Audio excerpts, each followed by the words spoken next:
Welcome to Awkward Teenage Years. How are you guys doing? Doing good? Thank you guys for coming out. We really appreciate you being here. I am your host, Grant Bowen. Just by round of applause, how many people have been to Awkward Teenage Years before? Okay, and how many people, round of applause if this is your first time. Yes. Thank you guys so much for coming out. We really, really appreciate you being here. For those of you who are new, this is a live storytelling show. Tonight, you are going to hear from 5 excellent storytellers who are going to share absolutely true stories from their middle school and high school years. And these are stories that cover a wide range of topics. They cover learning to drive, asking girls out, taking tests, playing sports, and of course, coming of age. It's always a good time here. We're really happy you could join us. I'm just going to riff a little bit here, give our late summer some time to get in. My co-producer, Will, is running tech tonight for the first time. And I'm also just going to put him on the spot. Will, this is his first show back since becoming a dad.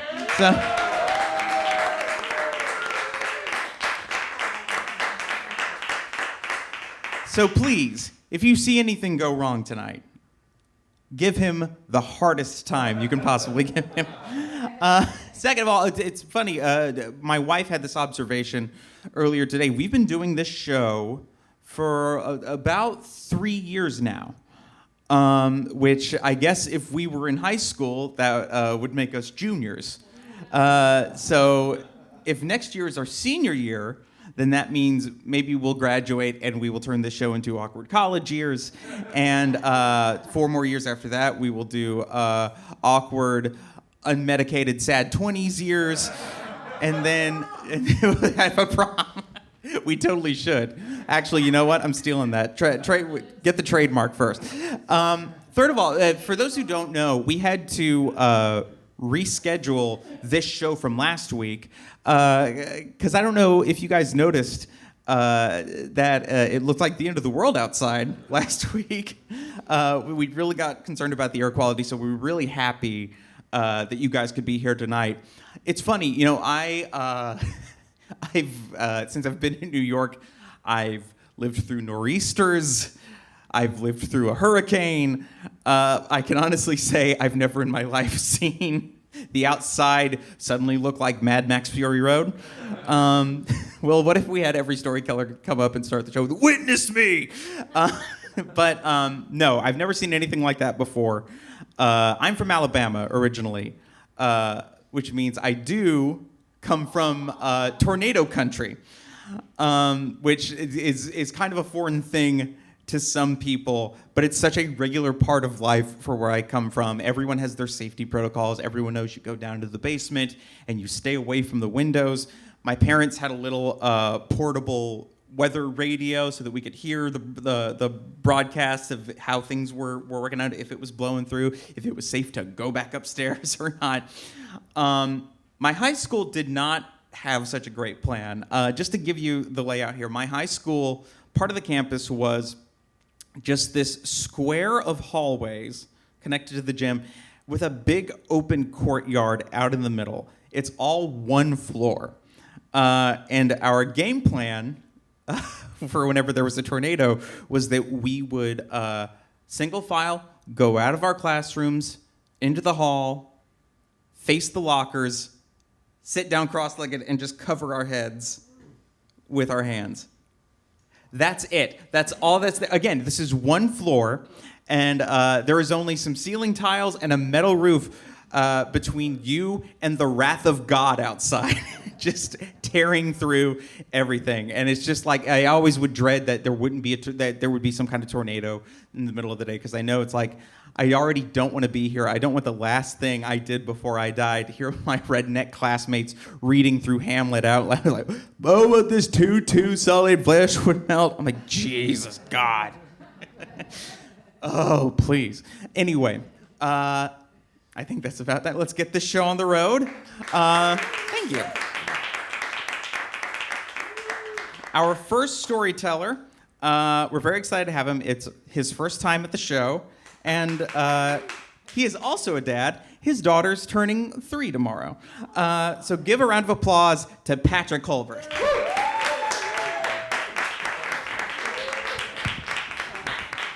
That's my daughter back there. Hi.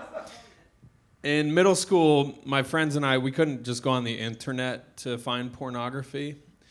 We had to go to other places. Like we figured out that we could go dumpster diving to find porn. Because as it turns out, dumpsters are just recycling bins for other people's shame. And we went behind a gas station and we found this VHS copy of a film, classic 90s film called Ultimate Orgy 4. I don't know if you're familiar with this one. You know it's the best in the franchise because it's the 4th one. Rocky 4 is arguably the best one. So we find this film, and I was a latchkey kid, so I invited all my friends over after school to have a mini film festival / focus group to watch the movie and figure out how sex occurs. And we're watching it. It's not a great movie. Ultimate Orgy 4 is very low quality, harsh lighting, one single camera roaming around. It had the production value of an episode of Cops. And one of the things I remember was one man who was in every single scene having sex with nobody. And my friends were like, "Hey, Patrick, that's you." And the voyeur character looked just like Kenny G, jazz musician Kenny G, the curly hair, except he had no clothes on, he had only a pair of socks. And much like the original Kenny G, he was more of a soloist.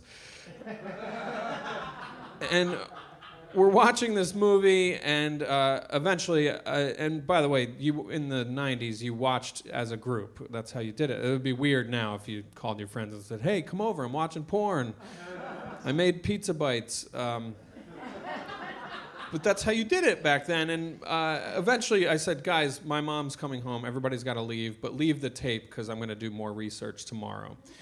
And tomorrow came, and I was alone. My brother was at track practice, my sister was at band rehearsal, and I was home alone for sex rehearsal. And I was going to watch the tape. I put it in the VCR, and I hit play, and right away I hear a grinding sound and a clicking sound, and a blue screen comes up. Ultimate Orgy 4 was too ultimate for the family VCR. It broke the VCR, and it was stuck inside. I hit play, it wouldn't play, hit eject, it wouldn't eject. It was totally stuck in there. And I started panicking because I have to figure this problem out. So luckily, when you looked through the slot, there was no label on the spine, so we couldn't tell what it was, and it wouldn't play. So I kind of took stock of the situation, and I realized I think I'm okay for now. Because I didn't know what I was going to do. I was so scared my mom was going to discover I'm a little pervert. My dad was going to like think I was whatever, and I just realized I guess the only thing I can do is burn the house down.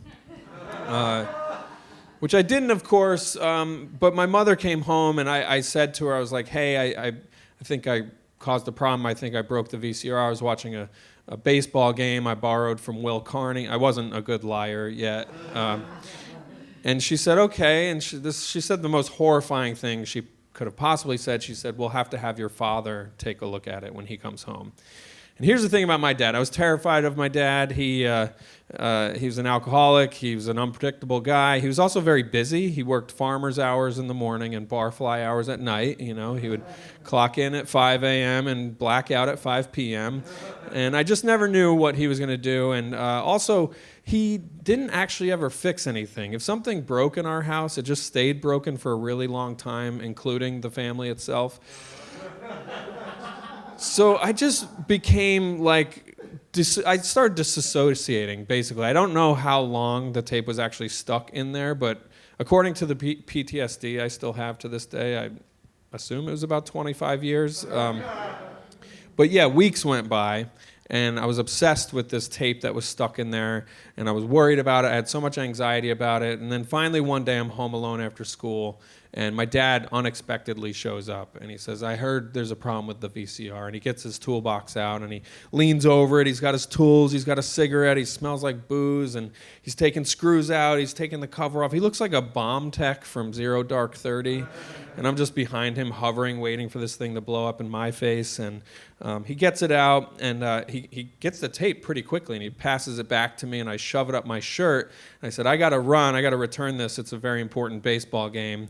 And I ran out the door, and I threw it in the dumpster behind the gas station. 'Cause that's how karma works. And I tell this story because I'm obsessed with that moment when my dad got the tape out, because there wasn't a spine label on it, but there was definitely a label on the face that had in huge block lettering, Ultimate Orgy 4. It said it right there in Helvetica. But my dad didn't scold me. He must have seen it. He didn't embarrass me. He didn't tell my mom about it. It didn't become a story in the family. He just let me have a pass. And, some years went by. My parents separated. My dad moved out. They got a divorce 8 years later. Again, if something breaks, it just stays broken for a really long time. And then my siblings and I all moved away. My brother started a family. I started a family. We all got married, and we realized we got to help our dad stay in touch with us so he knows what's happening in our life. So we got him a laptop computer so he could FaceTime. I taught him how to use Google Video and all that stuff. And one day he said to me, it was some months later after he had the computer, he said, hey, I think I broke the laptop. Can you come help me? And I was like, oh man, this is going to be a headache. I'm going to have to teach him how to use Facebook again or whatever. He lost his passwords. But of course what he meant by he broke his laptop is that it's just full of pornographic pop-up ads. So I sat with my father and taught him how to use an incognito window. I showed him a couple of my favorite free sites, and I said, Dad, just so you know, this stays between you and me and various comedy audiences around the country because I owe you one. Thanks a lot.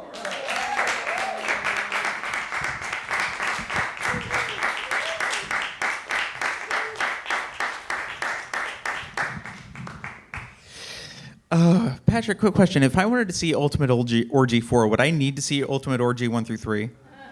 Would I be lost if I just jumped into the middle? IMDb has some good recaps. I hear you need to sit through the credits on this. No, for real. I was too much of the goody. I would have been terrified to do what you did, like too much of a goody two-shoes to go near porn. My younger brother, however, there was one time when our cousin was visiting, and they were both on the family computer in the room, unbeknownst to me. And then my parents come home, turn on the computer, and there's just like hentai pop-ups all over the screen. It was a nightmare, and I was like, I'm glad I'm not that kid. One more time for Patrick, everybody. The post-credit scene in Ultimate Orgy 3, no, I'm kidding. Thanos shows up and it gets crazy. Our next storyteller, she's an actor and a physical comedian. She's happy to have spent her teen years in show choir and drama club. Same here. Growing up to do some version of the exact same thing. She works with Laughter League and has toured the U.S. with her solo show, The Fainting Room. Give it up for Becca Bernard.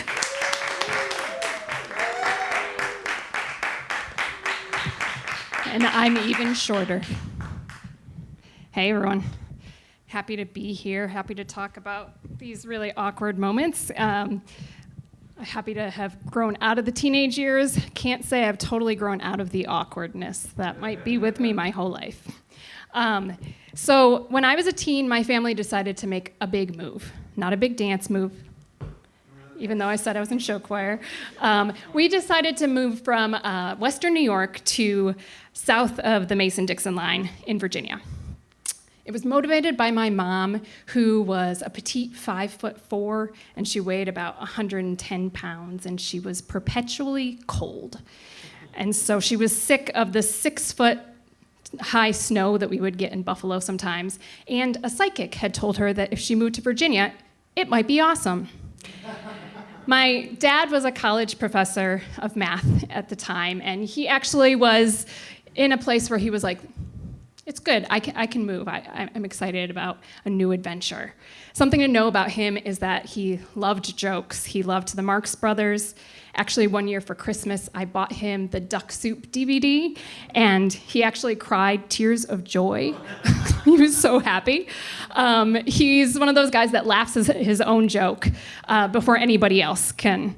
And you can't hate him for it because he just sort of puts his head back like this and lets out the goofiest grin.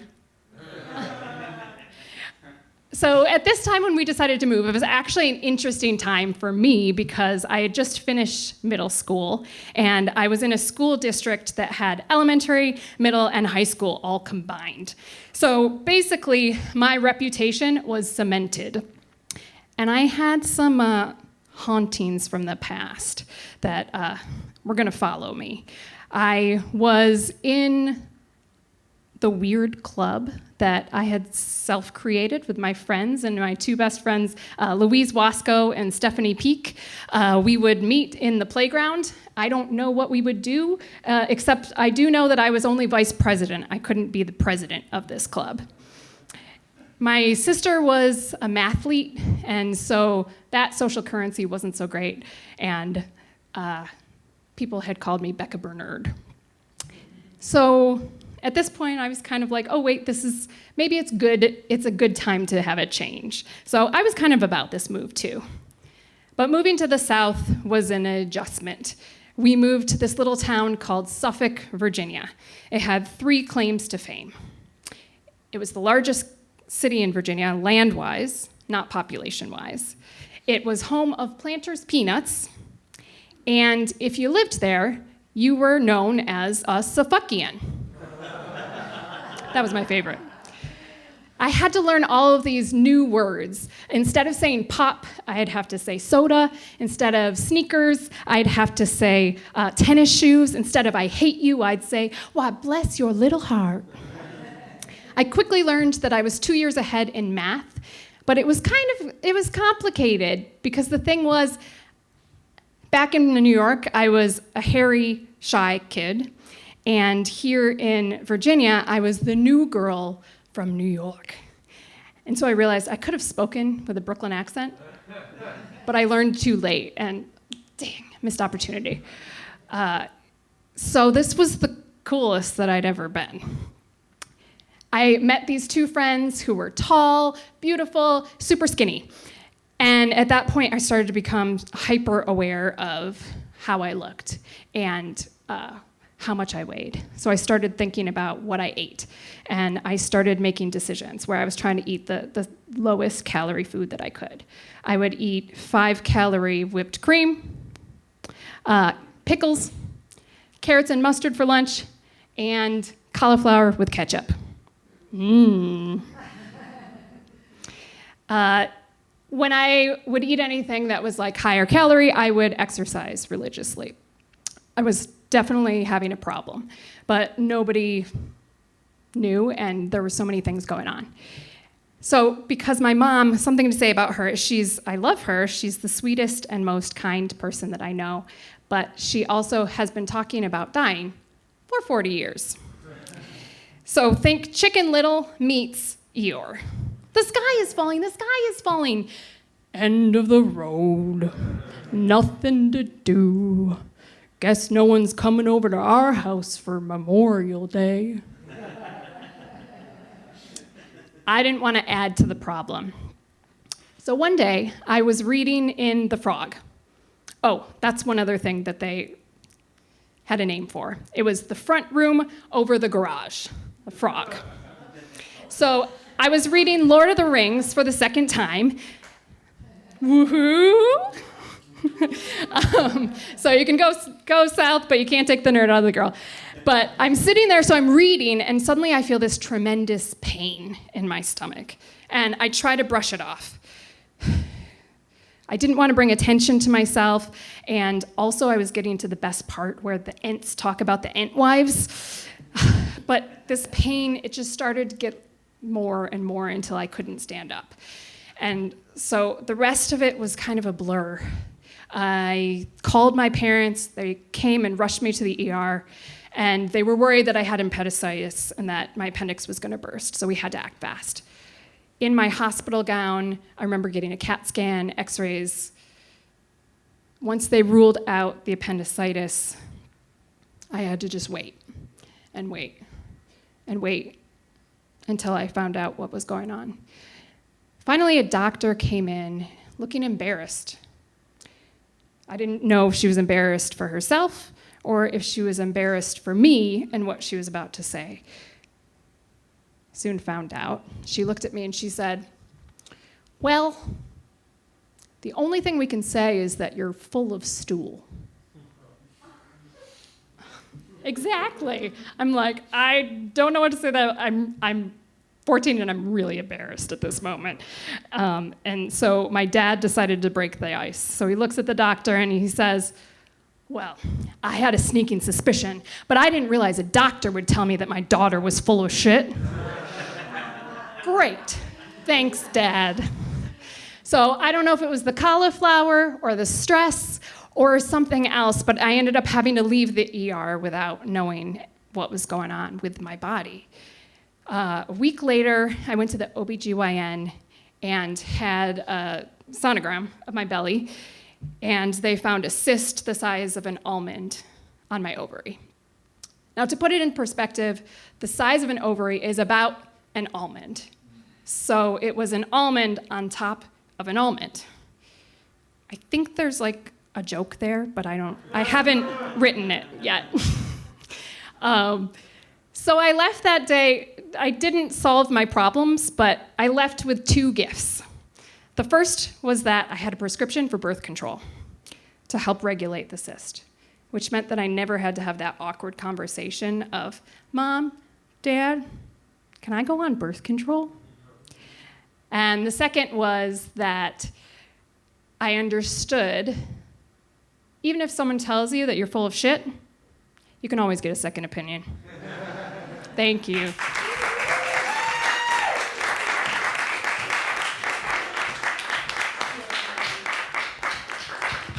Those goddamn Safuckians, I swear. Wow, okay. South, drama club, choir, reading Lord of the Rings. All you're missing is the anxiety, self-loathing, and existential dread from a religious upbringing, and you and I would be the same person. Oh, great. Okay, cool. We'll catch up later. A lot of Safuckians in Ultimate Orgy 4, I hear. So anyway, one more time for Becca, everybody.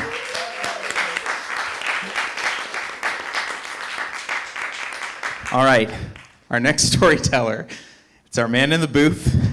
As he makes his way down here, I will take my time to tell you that he is one of the co-producers of this show. In fact, this is kind of his brainchild here, and he led us through COVID and our years of live streaming into this becoming a monthly show. We wouldn't be here without him, so please welcome Will Clegg.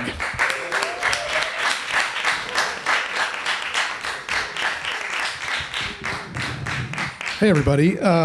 If you're watching on the live stream, I just want to say it was not my fault when it just cut out abruptly. And if you missed part of Becca's story, you can email us, and I'll send it to you. Just email go fuck yourself at Awkward Teenage Years. No, seriously, we do have another recording of it. It really did go out, and I had nothing to do with it. The computer just restarted itself. So, but we do have it if you missed it, and I'll send it to you for real. awkwardteenageyears@gmail.com. Okay, anyway, my story, right? It's 1993, and it's the end of the summer, and I'm in Sanibel Island, Florida, with my across-the-street neighbor's family. They have a son my age who's my best friend, Christian. He's my only friend, actually, because I'm a loser. And so I've gone on vacation with them. We've been there the whole week. It's the last night, and I'm coming back to the hotel room after having just spent an hour in the hotel hot tub with Alexa. Alexa is a local Floridian girl who I've been flirting with all week, and this was like the first time that we had alone time. And I walk back in, and I go into the room where Christian and I are sleeping, and he's like, "So, did you get to first base or what? And I look at him and I say, oh yeah. I lied right to his face. I think I could have gotten to first base with Alexa, but the problem is, like, I didn't know what to do. Like, she clearly liked me. We've been hanging out all week, right? And I liked her a lot. I was 13, she was 14, but the gap seemed bigger than that because she looked like a woman, you know, like she's wearing this bikini, it really like fills up the bikini perfectly. She's got this long blonde hair, big blue eyes, and I want to kiss her, but I don't know how to engage. Like, how do I start? We're just sitting there across from each other, just talking, and these long, silent moments happen, and I don't know how to get out of them. And after an hour, you know, she just went back to her room, and I did too, and I never kissed her. But I didn't want to tell Christian that, right? So I lie. And as soon as I do it, I realize, like, oh shit, we're going to go back to school, and he's going to tell everybody that I kissed this girl, right? But I've still never kissed anybody. And that's a big problem for me. So as soon as we get back to school in the fall, I gotta find a girlfriend. I gotta like just figure out a way to kiss a girl, like so that the story feels more real. Because people start to ask me, and as a lie goes on and on, like I get worse and worse at it. You know, I'm making up more details, and then I'm not matching the lie when I tell it to different people, and it's really stressing me out. And all I really want to do is just know what it feels like to kiss a girl for the first time. Now, if you've heard our original Awkward Teenage Years, you'll know that I was not only a loser, I was also not great with girls in general. I had a whole escapade where I asked a girl who was hard of hearing out to a dance, and I mumbled when I asked her out, and then so I was pretty bad at that stuff. But then I started to figure out like how to get a girlfriend, right? Which is all you had to do in those days in the 8th grade. It was basically say to a girl, "Do you want to go out?" And she'll say yes or she'll say no, right? And if she says yes, then you're going out, right? You're not going anywhere, right? I don't know if this is the lingo you guys use in your middle school, but that's what we said. We said we were going out because that's what adults said.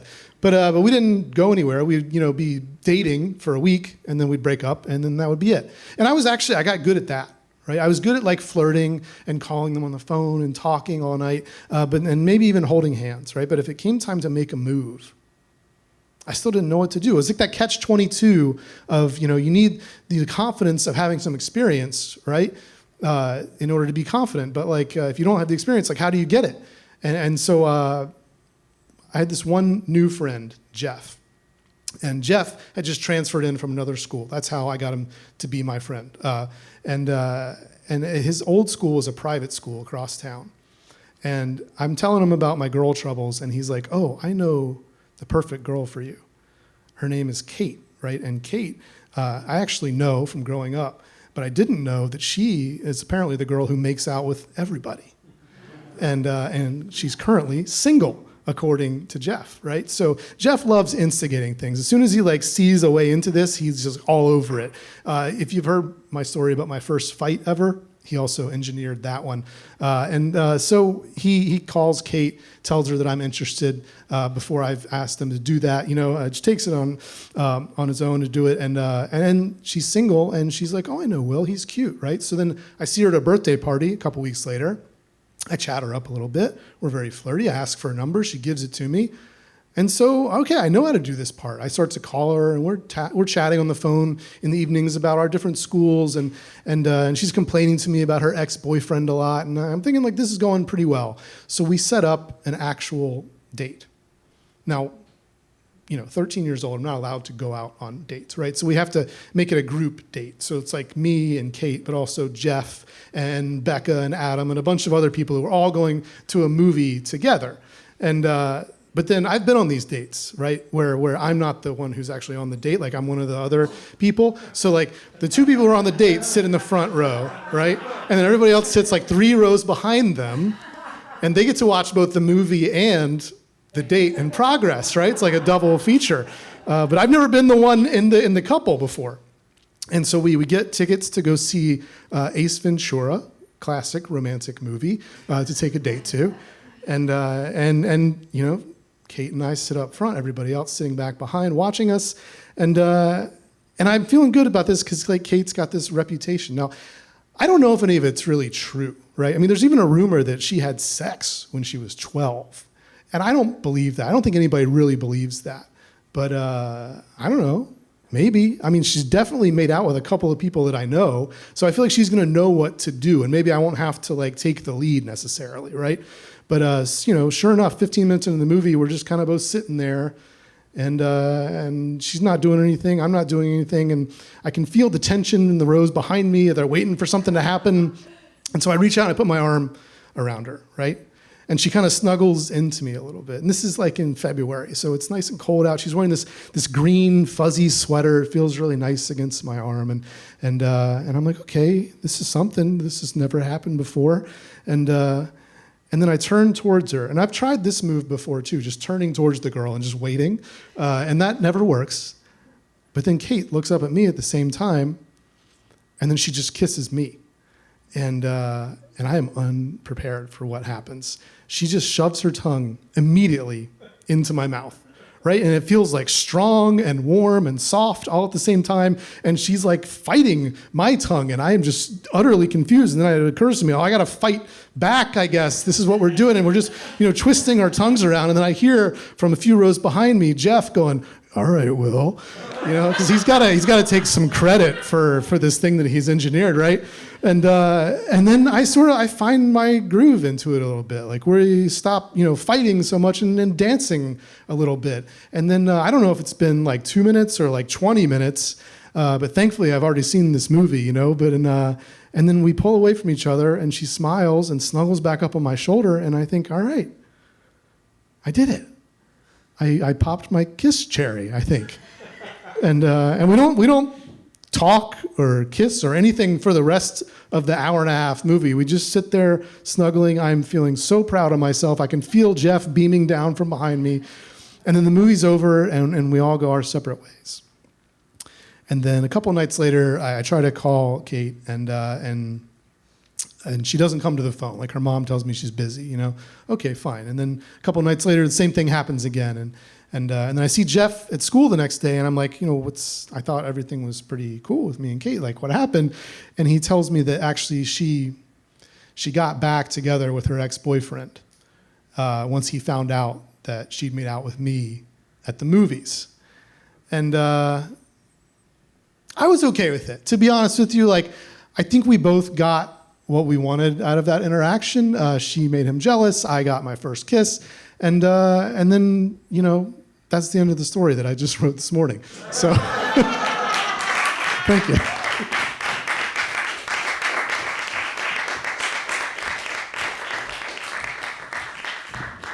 Oh, popped my kiss cherry. Have you heard a grosser way to phrase getting a first kiss? Oh my God.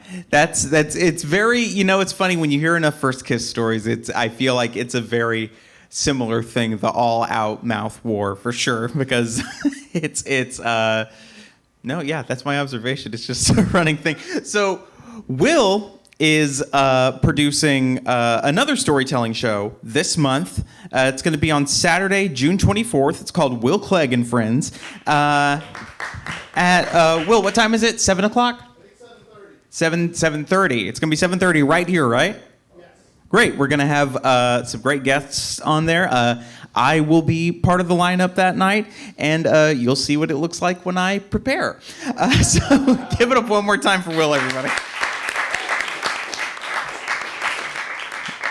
All right.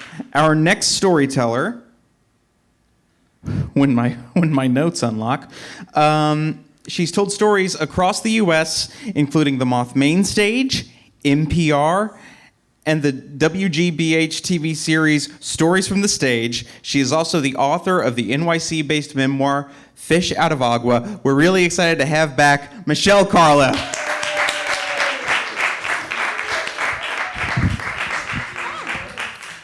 Hi. So this is for Godin and Caroline.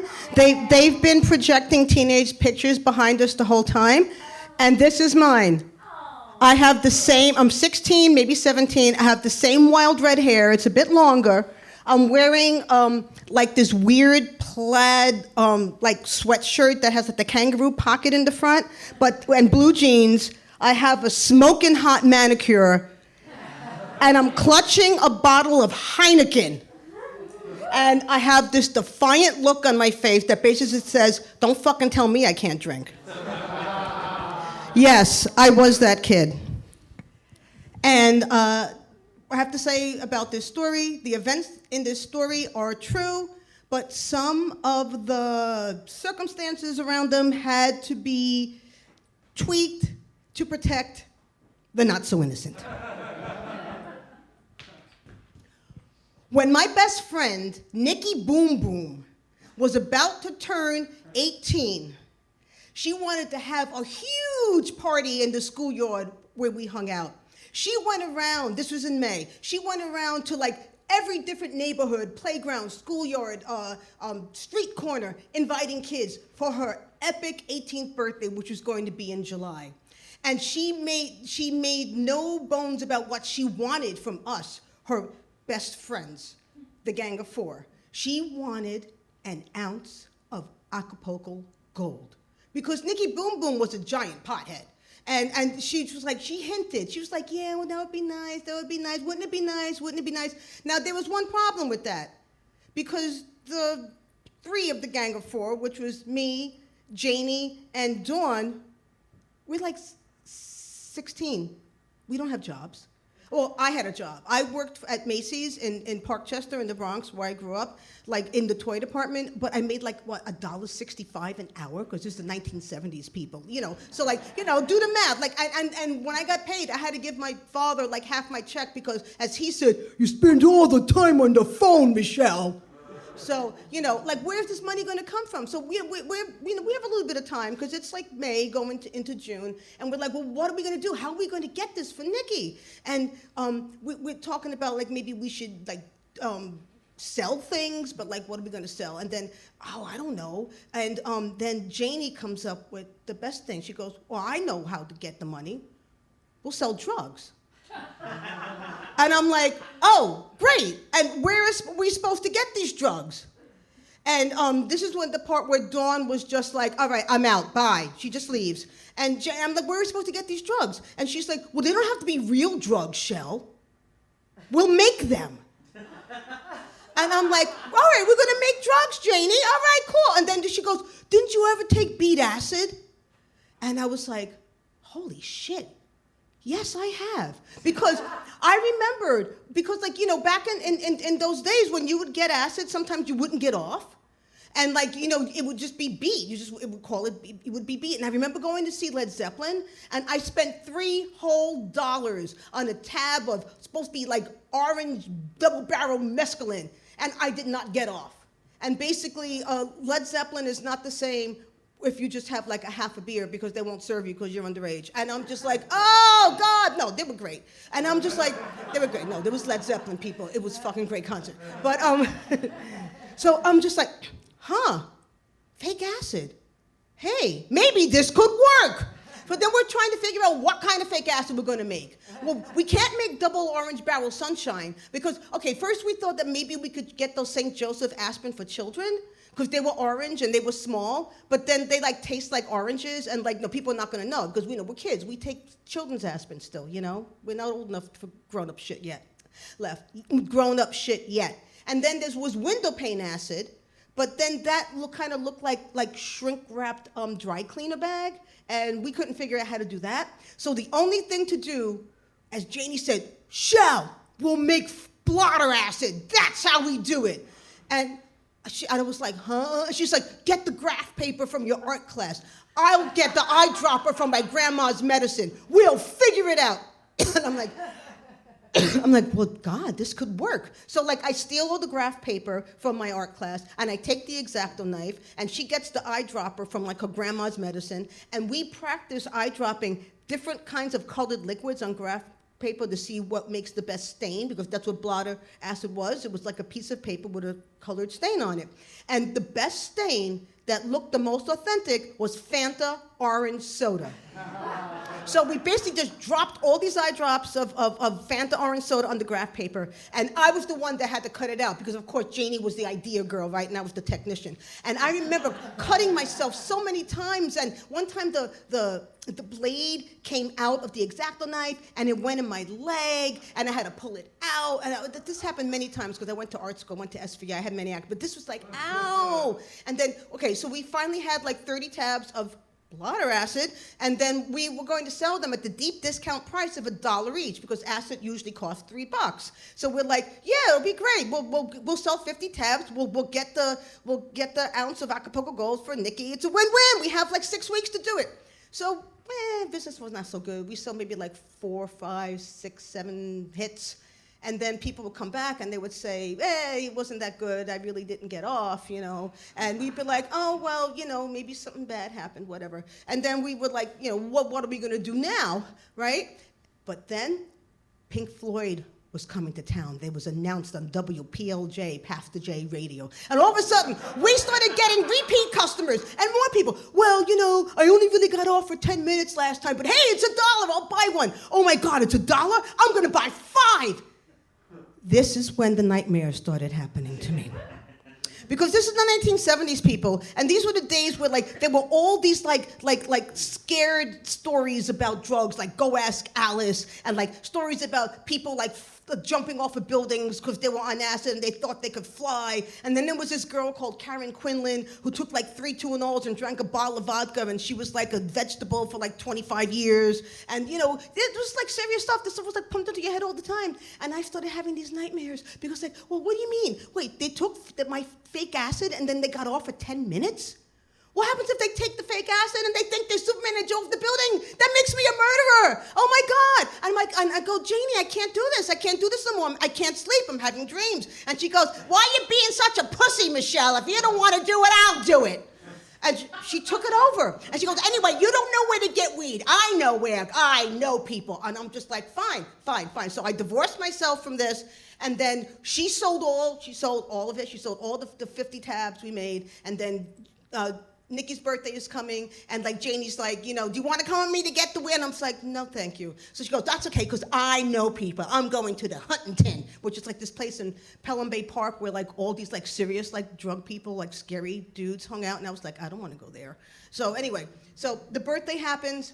It's Nikki's birthday. She's 18. We're in the schoolyard. She's getting gifts galore. She gets Big Bamboo, the Cheech and Chong album that had the giant piece of rolling paper. And then somebody tried to roll a joint in it, and it didn't work, so they rolled it up and they made a coconut and everybody's like huffing it. And then she got like Love's Baby Soft, and she got Body Bell lip gloss, and she got, I gave her Quadrophenia, the album, because I stole it, and because I had to get her something, because, and then Janie comes in, and she's just like, hey, Nikki, look what I got for you, the Acapulco Gold, and it's from me.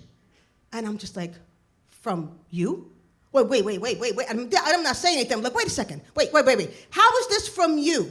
Because like I was the one that was with you when we came up with the scheme. I was the one that did all the work cutting this out. I was the one that had actual blood on my leg and my hands. I was the one that had the bad friggin' dreams. And it's you. And I'm just like, all right, fine. So I'm just like, you know what? I give Nikki a kiss. I say bye to Dawn, and I'm like, I'm leaving. I'm leaving the schoolyard. I don't care. Janie can go eat shit and die, which is what we used to say back then. You know, take it on a fast flying hop, you know. And I'm leaving the schoolyard, and I notice there's a cop car pulling up on one side. And I'm like, holy shit. And I was too far away to yell or scream. And I just was just like, well, I'm going out the other way where there's like a hole in the fence where everybody would climb through. And I'm climbing out the hole in the fence, and all of a sudden, all the street lights went really bright. They went dim, and then they went out. Because this was Thursday, July 13th, 1977, the day of the infamous New York City blackout. So then I'm just like, I can't go back, I can't go forward. I'm not in my neighborhood because I didn't hang out in my neighborhood because the boys in my neighborhood were all ugly and they sucked. So like I catch the last bus going down East Tremont Avenue, and I make it home and we're fine. And I find out later later, after the fact, that the cops, like all the kids scattered, but like Nikki was stuck because she had this like bags of like gifts, and Janie was there, and like the cops busted them with the ounce of Acapulco gold, and they were about to take them both in, but then one of the cops tasted it, and he started laughing. He said, "Ha ha ha, stupid girls with catnip." And then the lights went out, and the cops had a lot more to worry about than two stupid girls with like fake pot. So that was just like the irony that Janie, who knew people, got fake weed, and that was the end of my drug dealing career. I am totally reformed. I wear cat clothes now, and I have grown up into a responsible adult. My friends may differ, but I still have killer manicures. Thank you. And I'm still defiant.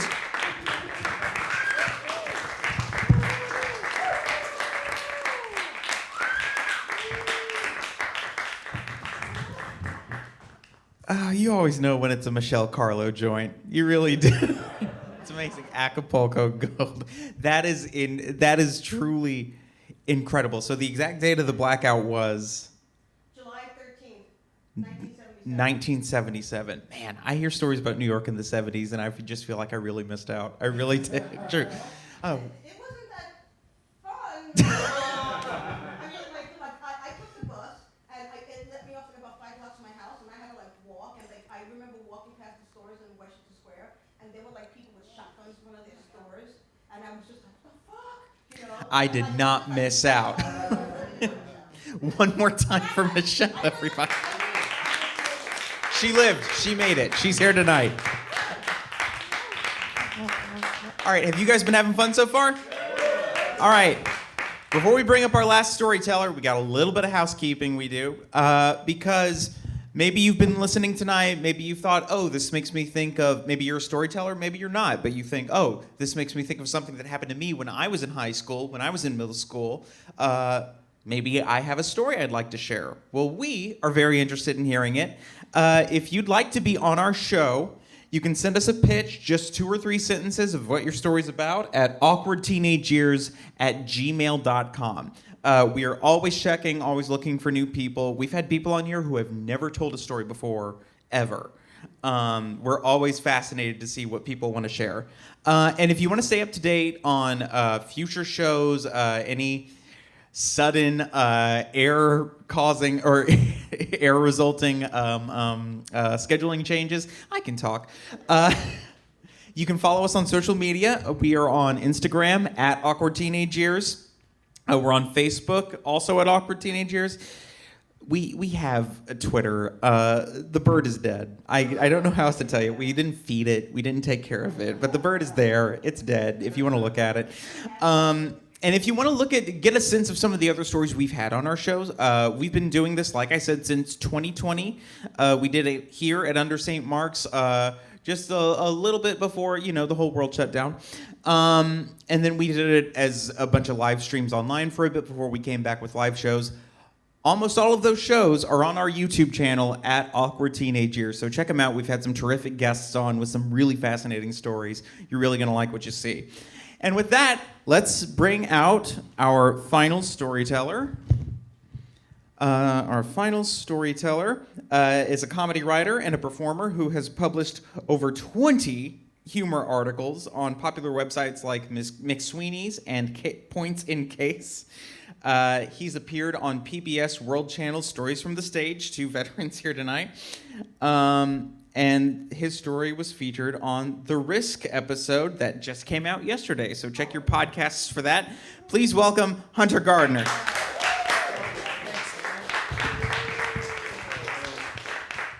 Oh, there I am. Hi, nice people. It's nice to see you. By the time I was in 8th grade, I knew I was not good at sports, which was truly too bad because I loved sports. How much? Great question. So much so that I kept playing sports even after I knew I was bad at them. And I knew that because as I was put onto sports teams, these were not teams that had tryouts. I was put on them. You just sign up. I was always allocated to the position that required the least amount of athletic ability. So, like, for example, in soccer, I played left fullback. This is a position pretty much invented for standing around. You never really leave your area of the field. It's a defensive position, and if the ball ever comes to you, you're pretty much just told to kick it as hard as you can in any direction. My soccer coach had like a little mantra for me. He said, "Hunter, if in doubt, just kick it out." And that's what I did. In baseball, I played right field. Right field, this is true statistically, least likely place for a baseball to be hit. So I was just kind of out there standing around. And honestly, I should have taken that time to like maybe invent a new sport that I knew I would be good at, like competitive napping. I love a nap. I did then, I do now. But I wasn't good at sports, which is too bad because I really loved them a whole bunch. And by the time when I got to 8th grade, I was just like, I know sports are not it for me, but I did enjoy playing them, and I did have friends, you should know. And one of my friends was this guy named Kevin. And Kevin was a lot like me, definitely a better athlete, pretty low bar, but definitely a better athlete. But he knew that like he was never going to be like varsity anything, you know. And Kevin was kind of a genius because he's always been the kind of guy that knows how to create opportunity for himself. And he's always had a lot of ambition. And opportunity and ambition came to the forefront when Kevin introduced me to church league basketball. I grew up in North Carolina where basketball is king and church is just kind of part of the culture. Church, not Christianity, the two are not the same. I don't have time to explain. But yeah, church league basketball. And here's what made Kevin a genius is that he realized that churches will do anything to get teenage boys just into the building. I guess to keep them away from lusting after teenage girls lest they go to hell. And so there was no real like expectations for who got to play for which church or who got to play at all. Like it was a very low bar. Like you didn't have to be a member of the church or go to youth group every Wednesday. You just had to go to like one calendar event per year and you qualify. So, as you might imagine, Kevin, ambitious guy, his sole goal is to win a church league basketball championship trophy before we graduate from high school. And he just begins to essentially scout our friend group to find talent. You know, it'd be like the guys that played really competitive basketball when they were younger, but not so much anymore. Or, you know, like the guys that got cut from the first round of varsity tryouts, or like my friend Ryan, who ended up playing in the NFL. But you can imagine the combination of these two things leads to like kind of this brute force team in church league basketball that is not exactly Christ-like. We truly weren't. I mean, my salient memories of playing church league basketball at First Baptist was like my friend Alex yelling at a ref and throwing a chair. My other friend, David, getting 3 technical fouls in one game, a feat previously thought impossible because you get thrown out of the building after just 2. He came back.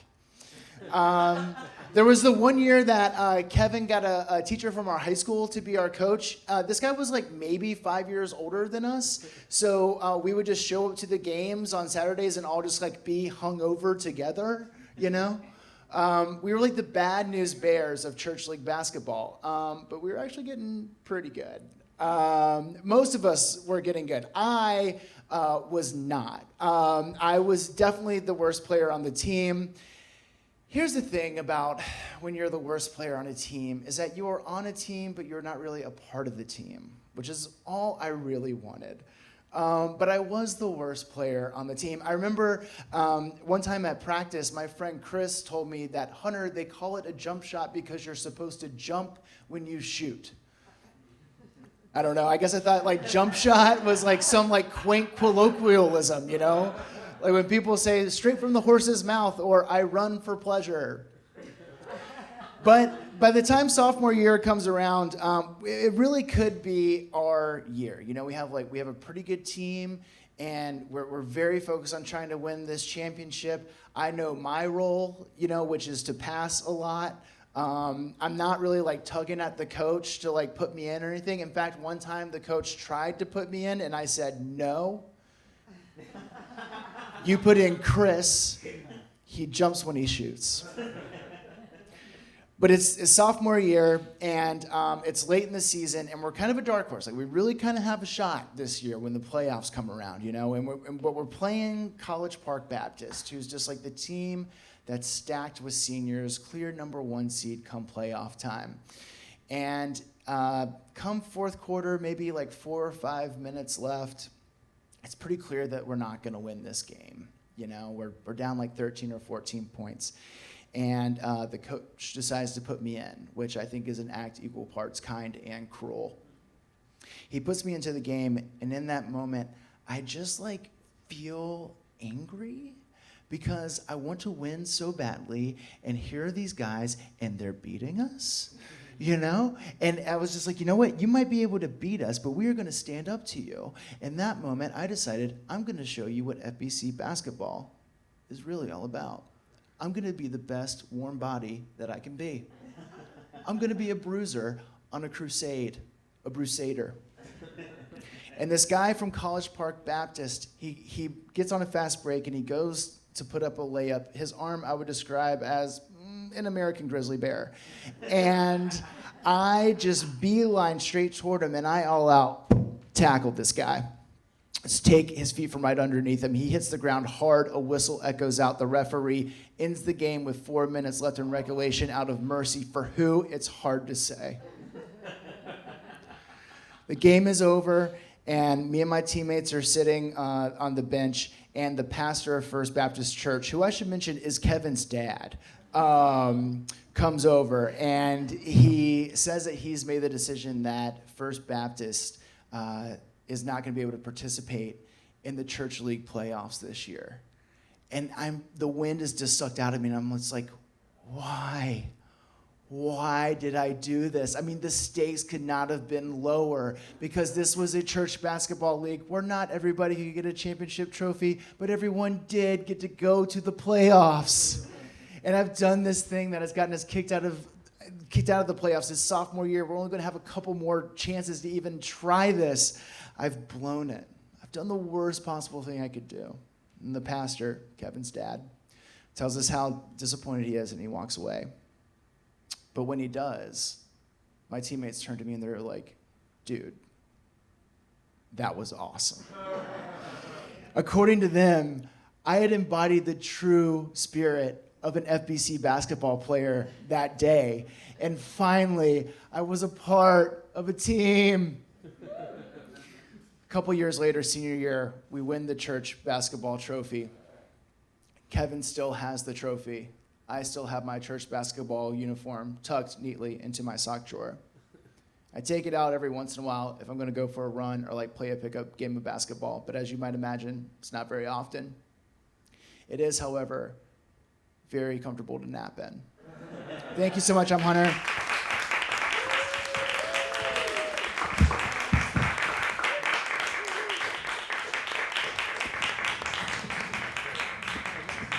I was also in church basketball league, and I was also not good at it. So, just kindred spirits all around tonight. Everybody, that's our show. Thank you so much for coming out. Give it up one more time for Patrick, Hunter, Becca, Michelle. Give it up for Will for telling a story and being in our tech booth tonight. I'm Grant. I've been your host. Thank you guys so much for coming out. We'll catch you next month. See you there.